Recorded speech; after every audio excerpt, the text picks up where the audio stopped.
Neil Hudgens sets the pace. Flagman is ready to give it to him off turn number 4. He does. We are ready to go. Your pro late model drivers are underway down the front stretch here at Virginia Motor Speedway.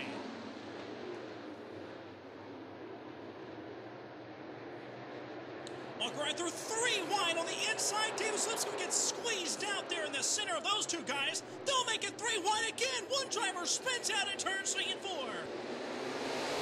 Caution flag will fly right when we had 3 wide for the top spot. Walker Arthur was on the inside. Neil Hudgens, I don't even think he knew where he was at. There were cars everywhere.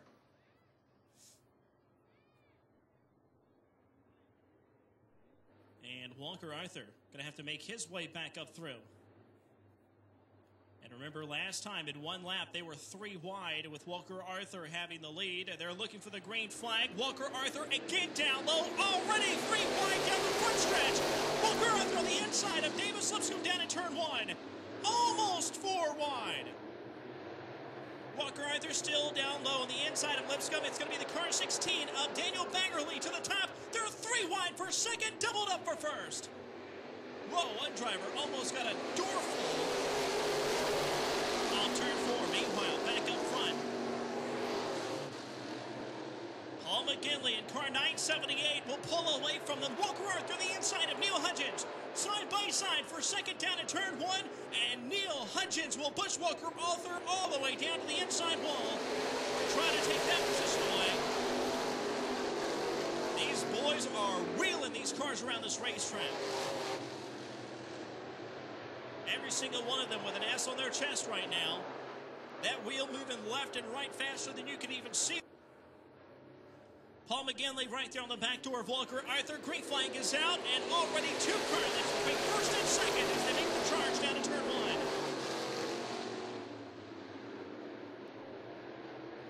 Full side-by-side action. Lipscomb there on the inside of car 1 of Neil Hudgens. Hudgens going to battle back on the outside. Really throw it down deep in turn number 3, but it will be the car 71 of Lipscomb passing by. Got to hand it also to Daniel Bangerly in the car number 16, who's trying to take second.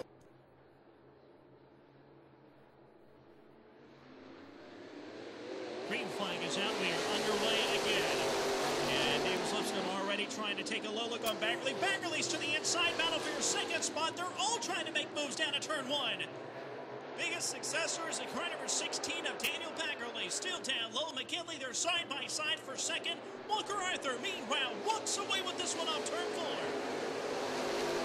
Bangerly will fall back in line right behind the number 978 of McKinley. Meanwhile, still side by side. Davis Lipscomb with a chance to catch up. Still can't do it. He had issues off turn 2. Davis Lipscomb, a lot of power and throws it down low there to the apex of turns 3 and 4. And McKinley will fall victim to the number 16 of Daniel Bangerly. Bangerly now in second. Third is McKinley. Fourth is 71 of Davis Lipscomb. Neil Hudgens will round out your top 5. The number 34 will hit pit road right there in front of the victory lane sign. Some problems for that black number 34 of Chad Horton. Now rush to the attention of that machine.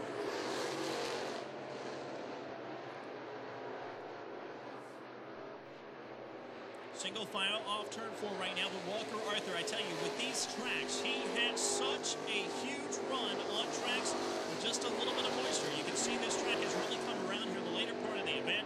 You can see the dark line around the racetrack, and that is preferably where these drivers wish to be. That's where Walker Arthur is making most of his ground, but with the track just a little bit softer than what they usually run, he gets so much bite and knows exactly how to run this racetrack. He is showing it right now. They were coming around for 10 out of the 25 with 15 laps to go. And it doesn't look like Daniel Bangerly has much for him now. However, in second, he's also pulled away from McGinley, so top 2 drivers are safe right now. McGinley still in third. Fourth is Davis Lipscomb. And Lipscomb with a new-looking ride this season. Looks real sharp down at turn number 1. Now white machine. You can barely kind of see the 71. But it's on there, I promise you. He's having a good run here tonight in Pro Late Models. And how about Neil Hudgens in car number 1? The top 5 rundown brought to you by Aaron's.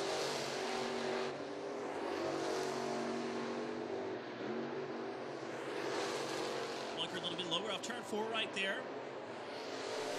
And still putting some distance between himself and Daniel Baggerly down at turn 1. Baggerly got a little bit crossed up, maybe getting a little bit too comfortable behind the wheel. You can tell these drivers don't want to get too relaxed behind the wheel. They want to keep that rhythm each lap, hitting the same marks. When you do that, folks, you have wins. And when you have wins, you have championships. That's what makes a champion. When you're dirt car racing, anywhere, asphalt racing.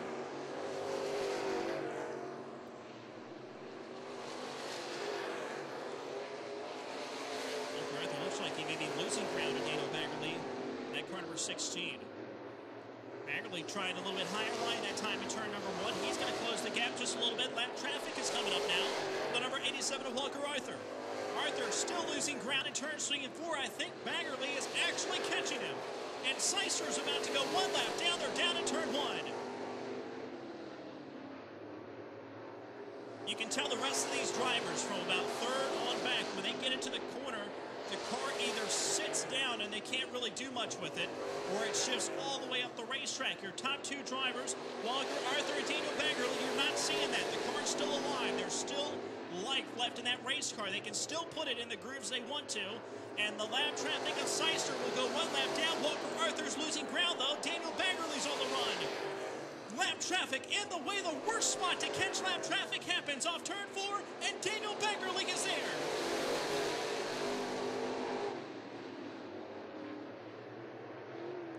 Seister goes 1 lap down, and now Baggerly trying to get around him with a little bit of trouble. He's on the top side of the racetrack, and lap traffic finally goes 1 lap down, but takes the preferred line away from him. Now Daniel Baggerly is running out of time to try to catch the green machine of Walker Arthur down in turn 1. Oh, really high up the racetrack for Daniel Baggerly. He shifted that cushion all the way up to the top side. He's trying to get as much momentum as he can. They may lap about half the field before this one's over, but they're still digging.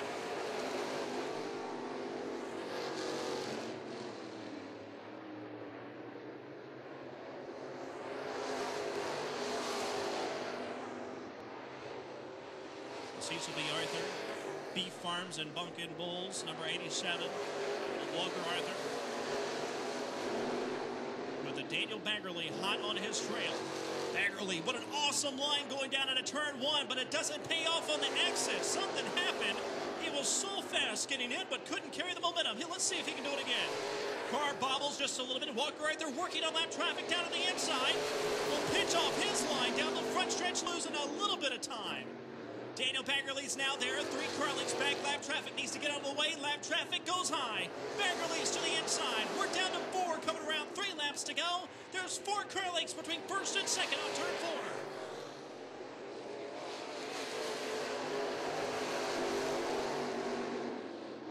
Baggerly, 1 time in the middle of that time. You can tell each and every time he dives down into turn 1, he chooses a different line. He's really feeling that car out to see where the sweet spot is. But folks, he's running out of time. If he doesn't know where the sweet spot is right now, he's not going to figure it out before those checkers fly. Still trying to get that car look real high in turn 1 that time. Completely different line. And again, loses some ground to Walker Arthur off turn number 2. It's 2 laps to go. We're coming around for the white flag. Walker Arthur deep down in the center of turn 3 and 4. And Baggerly just not close enough to make anything happen. White flag is in the air. It's snowing at the flag stand. One more time around. Walker Arthur going to pull this one away from Baggerly and become the first winner of the 2014 season. Leave with the points lead here in your Pro Division. And Walker Arthur visits Victory Lane for your Ehrich Pro Late Model Division.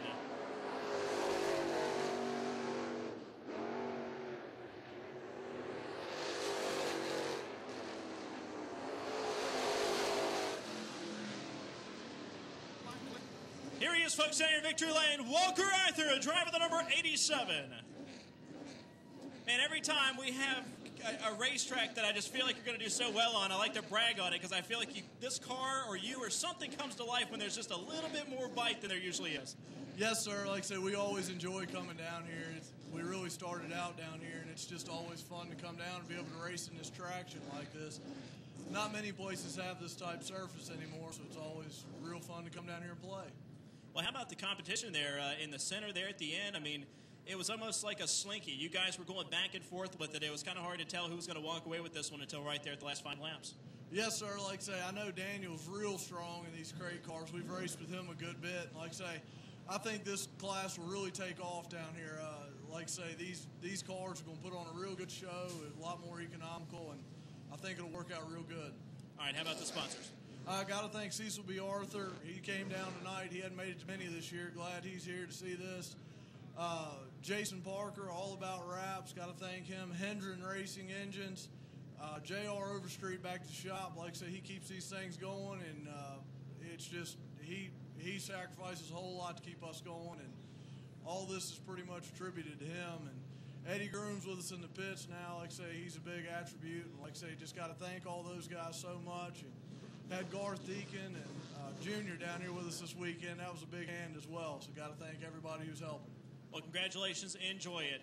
Walker Arthur will bring it home in the car number 87 for the first Aaron's race of the 2014 season.